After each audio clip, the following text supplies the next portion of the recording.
Don't forget, tomorrow's your special day.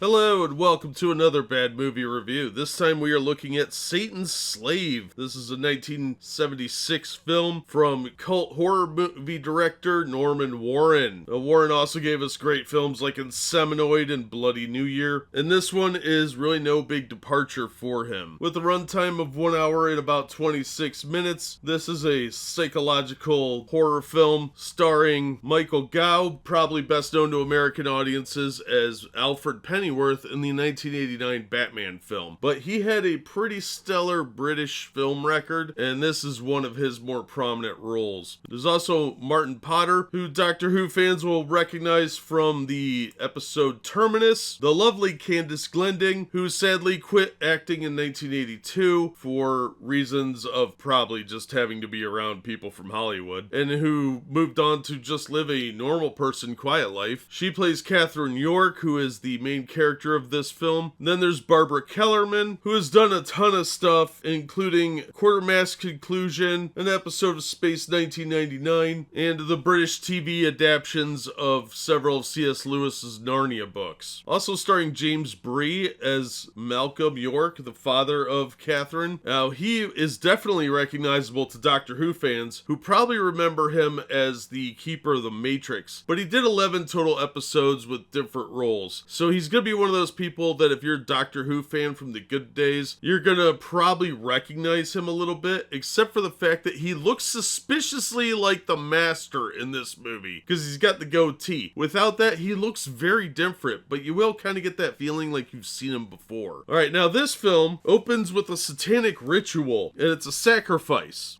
So right out of the gate, we've got Satanism and boobies, and that's gonna kind of set the tone for this one, because you get this really atmospheric sequence with these Satanists, and they actually have like these really cool robes and a pretty well done goat mask for the lead Satanist. And of course the sacrificee is buck naked, so you're gonna get a big flash of boobies right there. And you'd think, okay, it's gonna tone down from there. We've seen the plot. There won't be any more plot for quite a while. You're wrong. You are straight up wrong. I can't even tell you how wrong you are, because this movie just does not quit. So aside from the sexy costumes and the lack thereof, we cut to a date with a young man who is a very charming British fella, and he tries to seduce his lady friend by suggesting she stay the night. Well, that turns into an attempted rape, and she tries to escape, and he smashes her head in the door. So she's dead. That went really quick. Like, they didn't give up, man. This was just, you saw the sacrifice lady's boobs, and then this flash of boobs from this second lady, who immediately also gets murdered. This is death and destruction all over the place. Now, you would think that this scene, if you're just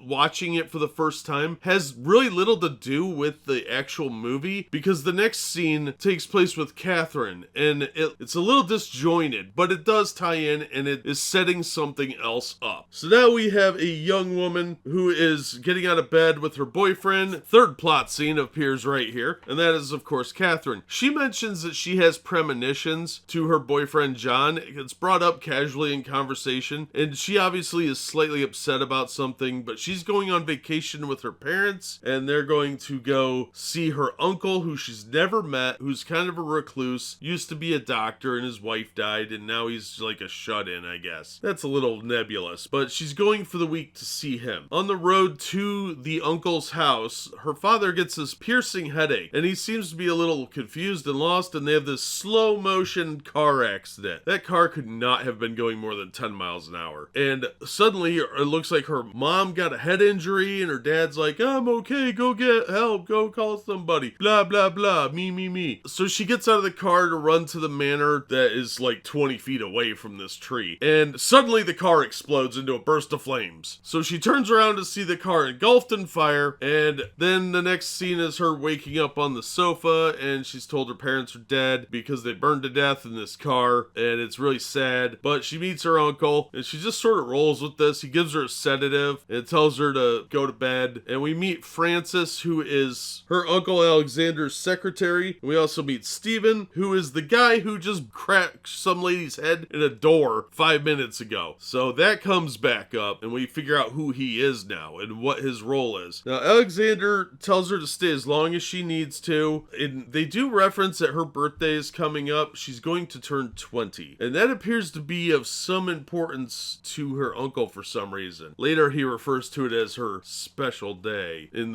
probably the sleaziest and creepiest way possible. Interestingly, she actually questions why the car exploded, and they give this sort of lazy answer to it that doesn't seem to really fit for her, because the uncle says that the police thought that when he tried to start the car again, when it had already crashed, it was on fire, the gas leaked out and caused it to burst into flame. Now that is, of course, a ludicrous response, but she kind of just goes with it, even though she's clearly questioning what's going on. She does seem a little confused. Now remember, she is under the influence of this doctor, and he is giving her meds throughout the film, so you gotta kind of wonder how coherent she actually is through parts of this, because we don't actually know what drugs he's giving her. Well, Stephen takes her to walk around the grounds, and he says, I'm just being a good cousin to Francis. And Francis clearly has a thing for this dude, but he is not interested in her at all. He apparently already got what he wanted out of that and has moved on. So he takes Catherine around and shows her this tree stump where she gets this horrific vision of a witch being persecuted. So they, of course, strip the witch naked and flog her a few times and then burn somebody alive. Pretty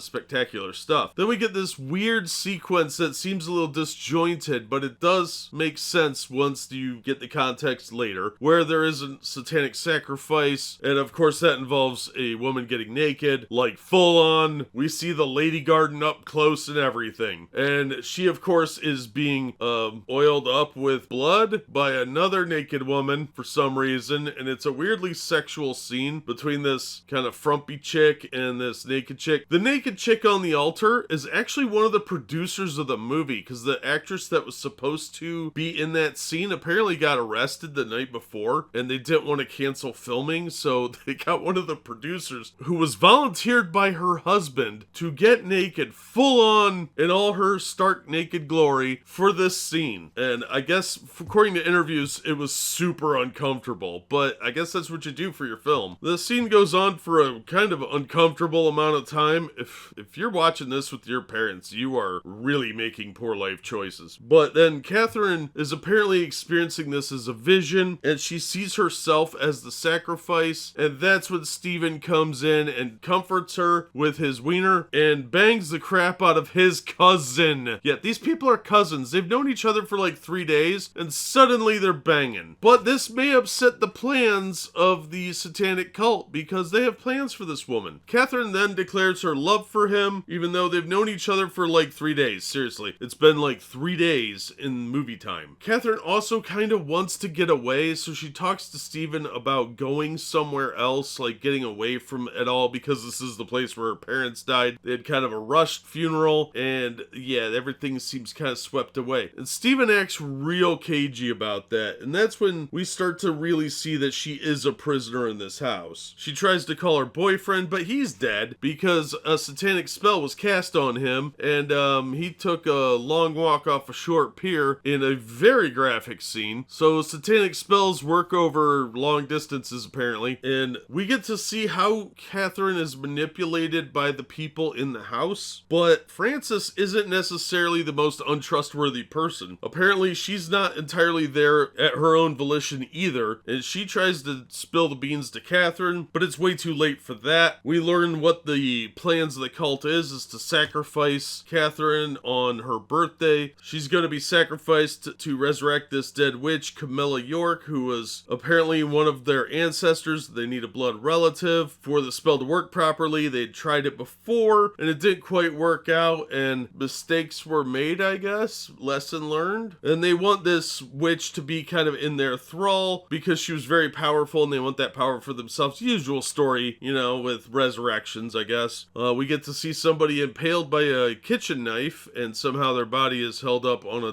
door. It's a really well done shot. It's just kind of a ludicrous premise that this thin knife is going to hold this body up. So from a cinematography standpoint, it looked cool. It's just a little unrealistic, and it, really kind of takes away from your suspension of disbelief. But Catherine is left wondering what to do. She tries to escape, and we are left with an incredibly downer ending. This movie actually is a surprising amount of fun. Martin Potter does a great job of subtly playing the psycho Steven. It's actually really impressive how he's able to do some nuance, because he does these facial expressions that betray that Steven's a loon, but he kind of dials it back when he's around Catherine. But it's really, really a solid, if slightly over the top performance. And I have to say the performances are largely a little over the top for everybody except the actress that plays Catherine. And that works here because this is a slightly over the top film. So you get this delightful level of cheese here to go with the plot, because it is kind of a crazy plot to begin with, but it really works well here. So this is actually a great Halloween movie. It's not a slasher film, it's not a fast-paced film either, but that sort of medium burn horror film. The music is a little cheesy too. It's got kind of that 70s era horror music that you saw with pretty much most of the British horror films around this time that take place in modern day, and it works for the film. It actually has pretty good pacing for the music and the storyline. I never got bored with this film. I didn't find myself questioning what's going on. It just explains itself slowly over time in a naturalistic way. So I thought it was pretty well written, a little over the top on most of the acting, but that's part of the charm. So we get 7 kills in this film and 8 plot points. 8 plot points and 2 lady gardens. So you get an incredible amount of nudity and 1 tailgate, but that's part of the scene where the headlights were. So, if you're seeing the flogging, you get the whole package there. You're gonna see a lot. The nudity, although gratuitous, makes it kind of so you're actually paying attention to the sequence that's going on, because the sacrifices scenes and the flogging scene could have been kind of boring and sloppy, but they weren't, partly because there was plot points there and they were largely perky. So it was kind of cold at this point when the film was being made, I think. So overall, I thought this was a really fun movie with some pretty solid directing, decent camera angles, not overly weird with anything they're doing, just a couple of scenes that are maybe a bit long to draw out the eroticism elements, but it is a Norman Warren film, so you're gonna get stuff like that. But this was written by David McGillivray, and I have to say, I thought it was actually pretty impressive. I expected this movie to be much, much worse. Instead, it was pretty well thought out, pretty well shot, and a pretty tightly controlled film. It actually explains stuff as it goes, except for why everybody wants to have weird, creepy incest sex. And they don't really explain why Catherine wants to cheat on her boyfriend or falls in love with this guy, but that could be explained away by the spell casting or the medication that she's given. And Alexander even tells Steven he better not have screwed this up. So I thought overall it was actually a very, very smartly done film with some really good performances. A great quality cheese here. This is grade A Halloween fair cheese. Definitely worth watching if you're a B-movie fan or a horror movie fan. And it is going to have a lot of 70s elements, but it really does come through with the payoff in the end. So I had a great time watching this. This is a solid recommendation across the board. It's got a little bit for everything, unless you hate horror films and boobs. So that is going to do it for this episode. Thank you so much for listening and supporting the channel. If you enjoyed the episode, please hit the like button and don't forget to subscribe so you don't miss future reviews. If you'd like to help the channel out in other ways, links are in the description to various support methods. And as always, we hope to see you on the next one.